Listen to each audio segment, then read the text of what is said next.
My name is Molly. I'm 72 years old, and I spent most of my life searching for peace in places that could never truly hold it. I searched for it in other people. I searched for it in being needed.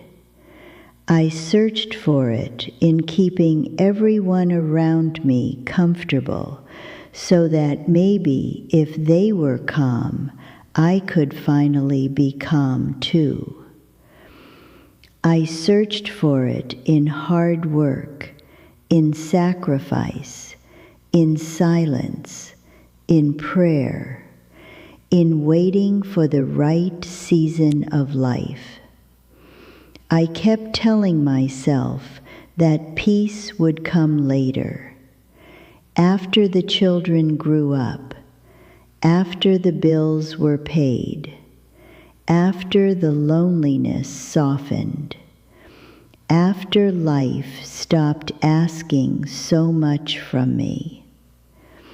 But peace did not come that way, and the truth I finally discovered was much simpler and much harder than I expected. The peace I was looking for was never outside me. It was not in a person, not in a future, not in better circumstances. It was somewhere much closer than that. And when I finally understood where it really was, I realized how much of my suffering had come from searching in the wrong direction. I was born in southern Thailand, in a place where life was humble and often heavy. My family did not talk much about emotions. We talked about work, meals, money, weather, family duties.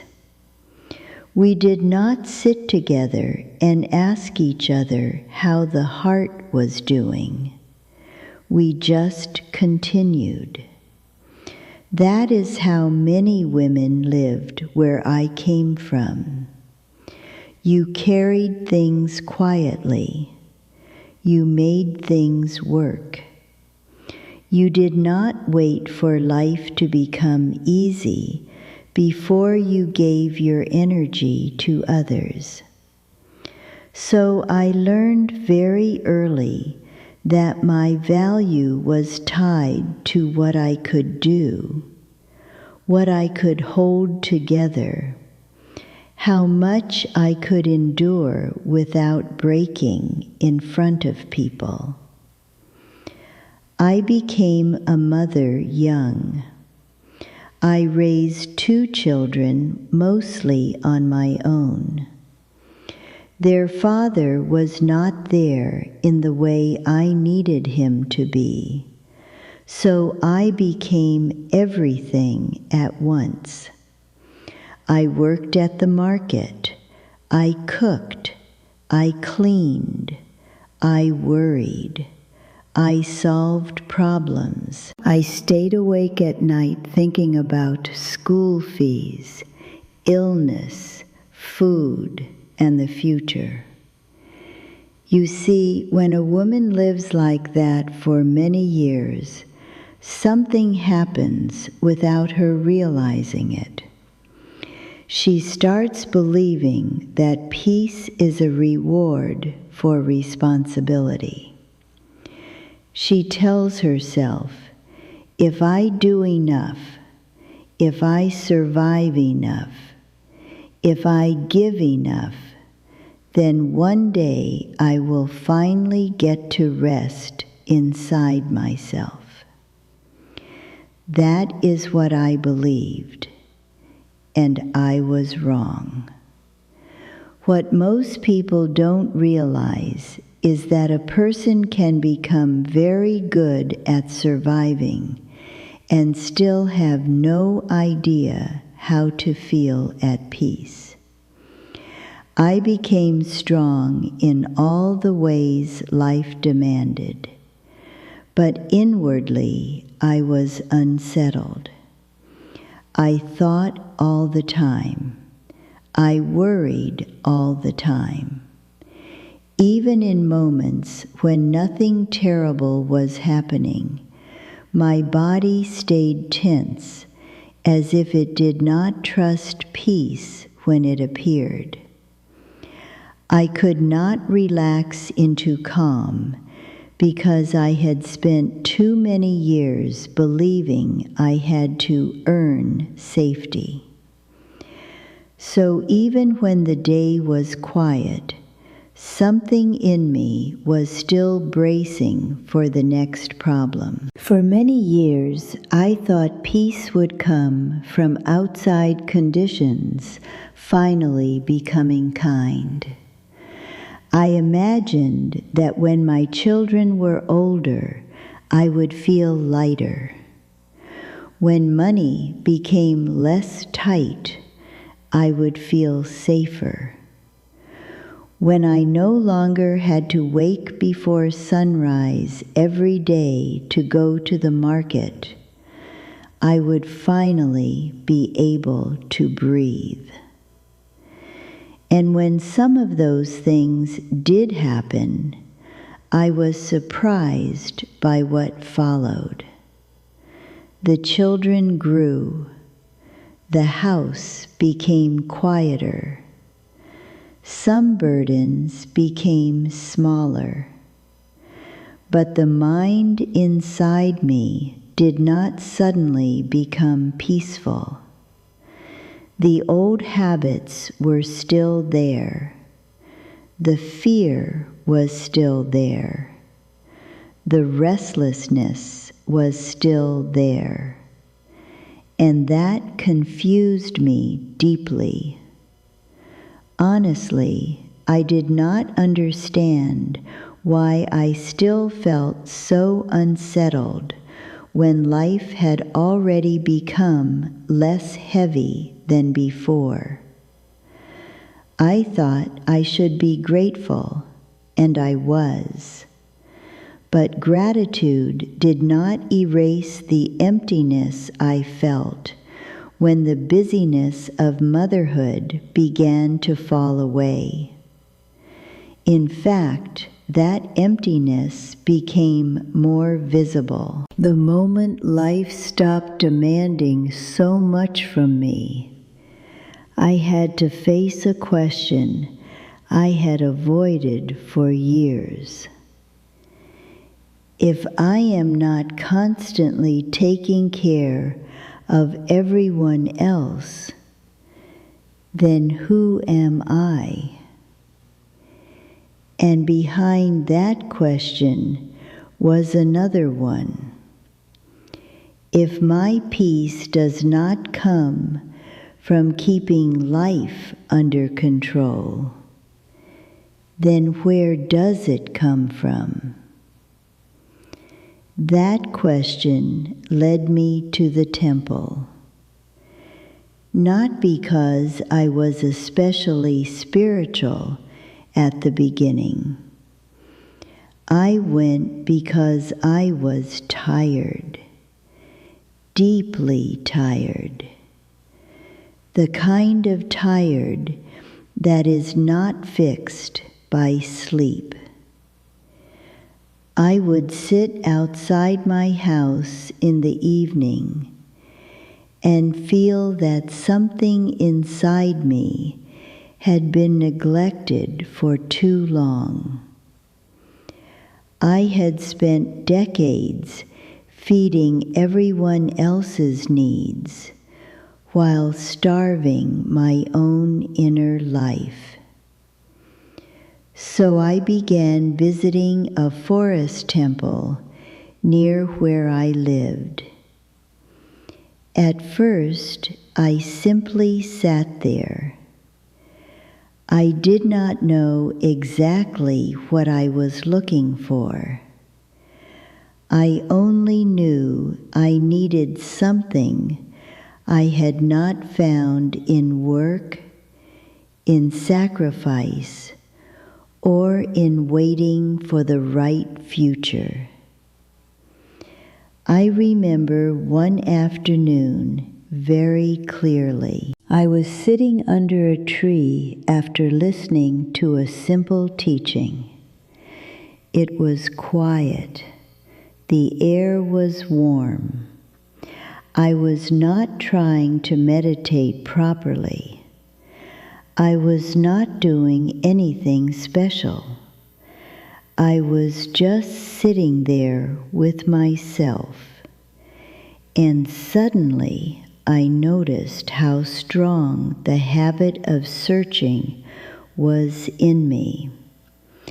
My mind was still reaching, still asking, what do I need to fix? What do I need to become? What am I missing? And in that moment, something became clear. The reaching itself was part of my suffering.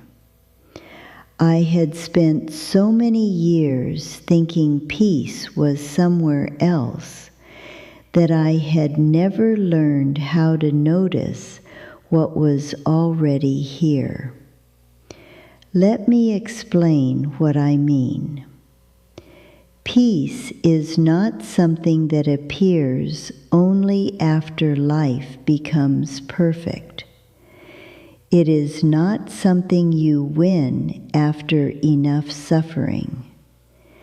It is not hidden inside another person's love or approval. It is not waiting at the end of a future where everything finally goes the way you hoped. Here's the truth. Peace begins to show itself when you stop abandoning the present moment in search of a different one. It begins when you stop telling yourself that your life will start later. It begins when you stop turning away from your own breath, your own body, your own heart, because you believe the answer is somewhere else. You know what surprised me most? I felt sadness before I felt relief. I felt sadness for the woman I had been for so many years. The woman who thought she had to carry everything alone. The woman who thought her worth was measured by how much she gave. The woman who kept waiting for permission to rest. I saw how often I had looked outside myself for signs that I was okay. If my children were okay, then I was okay. If other people were not upset with me, then I was okay. If the house was in order, then I was okay. But peace built on conditions is always fragile. The moment conditions change, it disappears. And here's what I didn't understand then. As long as I believed peace depended on what was outside me, I was giving my life away. I was making other people, other events, and other circumstances responsible for an inner state only I could learn to return to. That was a painful thing to realize. but it was also freeing. Because if peace does not depend on the world obeying me, then it is not as far away as I thought. It means I can begin to feel it even in an imperfect life. This changed everything for me. It changed how I sat with myself in the morning. It changed how I walked. It changed how I washed dishes. It changed how I listened when another person was upset. I stopped asking life to prove itself safe before I would relax. Instead, I began practicing presence in small moments, feeling the water on my hands, noticing the breath when fear came, listening fully when someone spoke instead of preparing my answer, eating more slowly, letting myself be where I was instead of always leaning mentally into the next worry. These things sound small. They are not small. A life changes through small, honest returns. I also began to see how often I had confused peace with numbness. I thought being at peace meant never feeling disturbed, never feeling grief, never feeling uncertainty. But that is not true.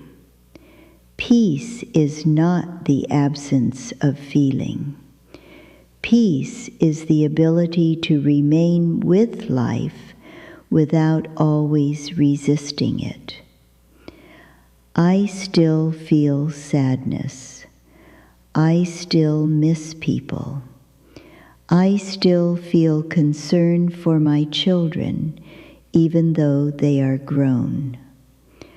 I still have days when the heart feels tender.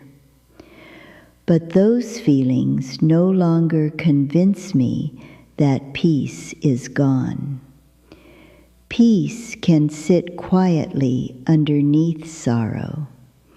It can remain underneath uncertainty.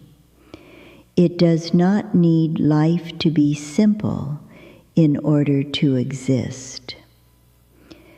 There is something else I need to say, especially for those who have spent many years caring for others.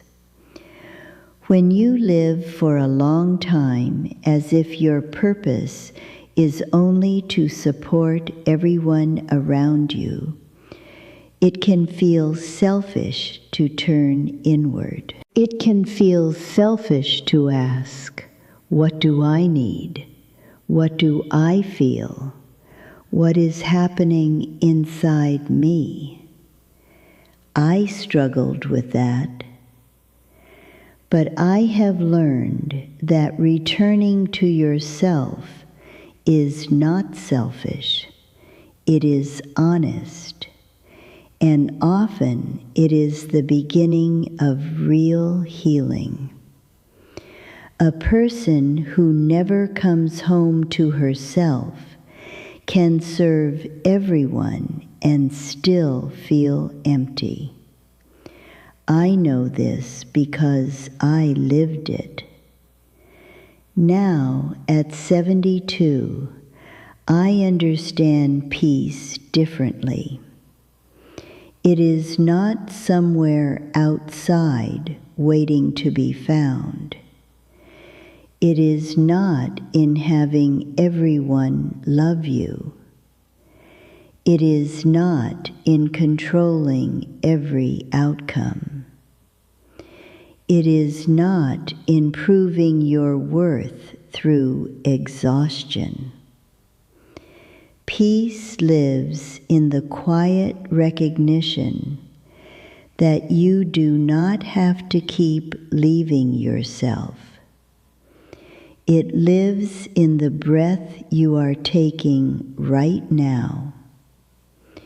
It lives in the space between one fearful thought and the next. It lives in your willingness to stop searching outside and turn gently inward. If what I am saying touches something in you, then stay with that feeling.